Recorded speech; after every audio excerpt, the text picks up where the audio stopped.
नमस्कार दोस्तों, मैं ओम प्रकाश यादव आप सभी का ब्लूमिंग माइंड क्लासेस में स्वागत करता हूं। आशा करता हूं आप लोग बहुत ही अच्छे होंगे। आज की इस वीडियो में मैं चर्चा करने वाला हूं भारत के प्रमुख बंदरगाहों के विषय में। तो देखिए, जो भारत का प्रमुख बंदरगाह है, इससे संबंधित प्रतियोगी परीक्षाओं में 2-3 तरीके से प्रश्न पूछे जाते हैं। पहला पूछा जाता है अरब सागर की ओर अवस्थित बंदरगाह, दूसरा पूछा जाता है बंगाल की खाड़ी की ओर अवस्थित बंदरगाह या बंगाल की खाड़ी में ही अवस्थित बंदरगाह, और तीसरा जो प्रश्न आपका पूछा जाता है वो पूछा जाता है नदी बंदरगाह, भारत का सबसे गहरा एवं प्राकृतिक बंदरगाह, भारत का कृत्रिम बंदरगाह और भारत का सबसे बड़ा बंदरगाह कौन सा है, उसके विषय में भी पूछा जाता है। तो देखिए, मैं एक तरफ से चर्चा करता हूं। ये आपके सामने है भारत का मैप है। इसमें देखिए, जो भारत का मैप है, इधर आपका पड़ता है अरब सागर।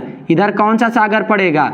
इधर पड़ेगा आपका अरब सागर, और इधर पड़ता है आपका बंगाल की खाड़ी। इधर पड़ता है बंगाल की खाड़ी पड़ता है, और इसके बाद में देखिए, ये अरब सागर है, ये बंगाल की खाड़ी है, और ये है आपका अंडमान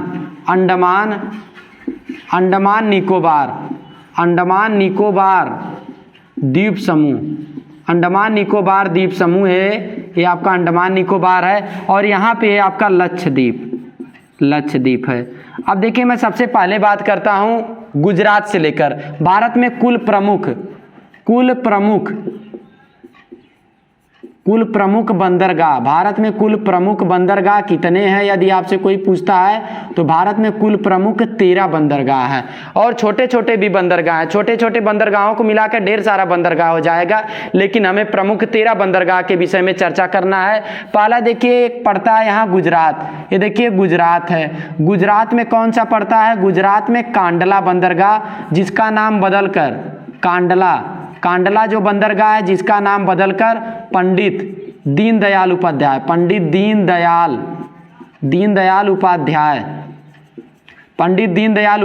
बंदरगाह कर दिया गया है, कांडला बंदरगाह का नाम बदलकर। इसके बाद में देखिए आता है यमएच का मतलब होता है महाराष्ट्र। तो महाराष्ट्र में 2 बंदरगाह हैं। महाराष्ट्र में एक तो पड़ता है मुंबई बंदरगाह। भारत का सबसे बड़ा एवं कृत्रिम जो बंदरगाह है वो आपका मुंबई बंदरगाह है, भारत का सबसे बड़ा बंदरगाह। और दूसरा यहीं पे पड़ता है नहावा सोवा जो बंदरगाह है, ये भी पड़ता है महाराष्ट्र में पड़ता है। फिर देखिए, यहाँ जस्ट आ जाता है, ये आपका गोवा है। गोवा में पड़ता है। गोवा में कौन सा बंदरगाह है? तो मार्मा गोवा जो बंदरगाह है वो कहाँ पे अवस्थित है? वो गोवा में अवस्थित है। फिर इसके बाद में देखिए कर्नाटक। ये कौन सा है? कर्नाटक है। कर्नाटक में ही भारत की एकमात्र सोने की खादान कोलार जो है, भारत की एकमात्र सोने की खादान कहाँ पे अवस्थित है? कर्नाटक में अवस्थित है। तो कर्नाटक का जो बंदरगाह है, इसका नाम है न्यू मंगलूर जो बंदरगाह है वो कर्नाटक में अवस्थित है। फिर इसके बाद में देखिए आ जाता है केरल। ये कौन सा है? ये आपका केरल पड़ता है, इसको लिख लीजिए, केरल है। केरल में कौन सा बंदरगाह है? केरल में है कोचीन बंदरगाह है, जो वो कहाँ पे अवस्थित है?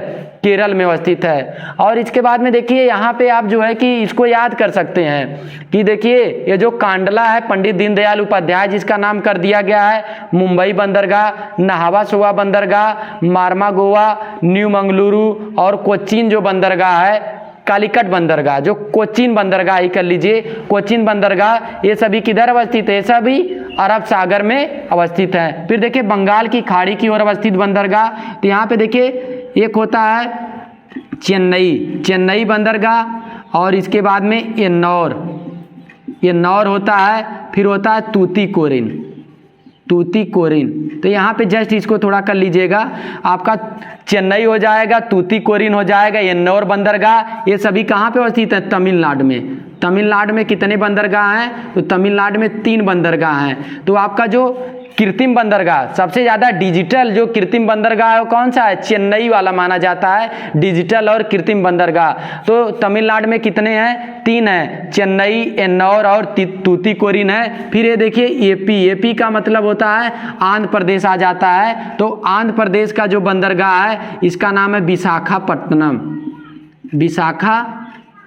विशाखापत्तनम जो बंदरगाह है, भारत का सबसे गहरा भारत का सबसे गहरा एवं प्राकृतिक बंदरगाह। यदि आपसे पूछता है कोई भारत का सबसे गहरा और प्राकृतिक बंदरगाह कौन सा है, तो विशाखापत्तनम बंदरगाह जो आंध्र प्रदेश में अवस्थित है, भारत का सबसे गहरा एवं प्राकृतिक बंदरगाह है। फिर आपका आता है पारादीप।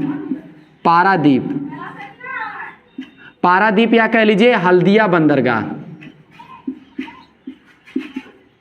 हल्दिया, हल्दिया बंदरगाह ये कहाँ पे अवस्थित है? ये आपका उड़ीसा।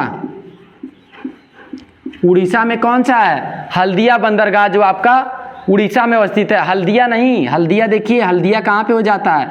हल्दिया यहाँ पे आ जाएगा, पश्चिम बंगाल में आ जाएगा। उड़ीसा में कौन सा है? पारादीप। पारादीप बंदरगाह। पारादीप बंदरगाह कहाँ पे अवस्थित है? उड़ीसा में अवस्थित है। फिर इसके बाद में आता है आपका ये पश्चिम बंगाल, ये WB है, वेस्ट बंगाल। तो जो हल्दिया बंदरगाह है, हल्दिया, हल्दिया रिफाइनरी भी है, कहाँ पे? पश्चिम बंगाल में है। और पारादीप रिफाइनरी उड़ीसा में है। तो जो हल्दिया बंदरगाह है ये कहाँ पे अवस्थित है? ये आपका वेस्ट बंगाल में अवस्थित है। और किस नदी पे अवस्थित है? हुगली नदी।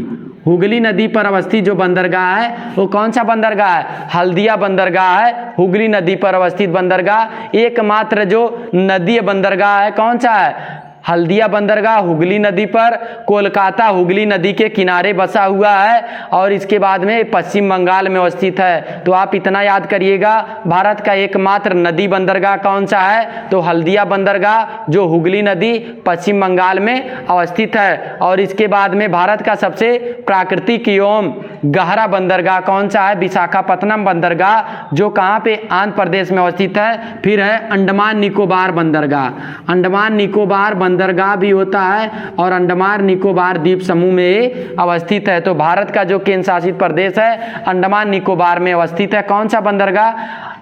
आपका अंडमान निकोबार बंदरगाह। तो इतना देखिए आप 13 जो प्रमुख बंदरगाह हैं इसको आप काफ़ी अच्छे से याद कर लीजिएगा।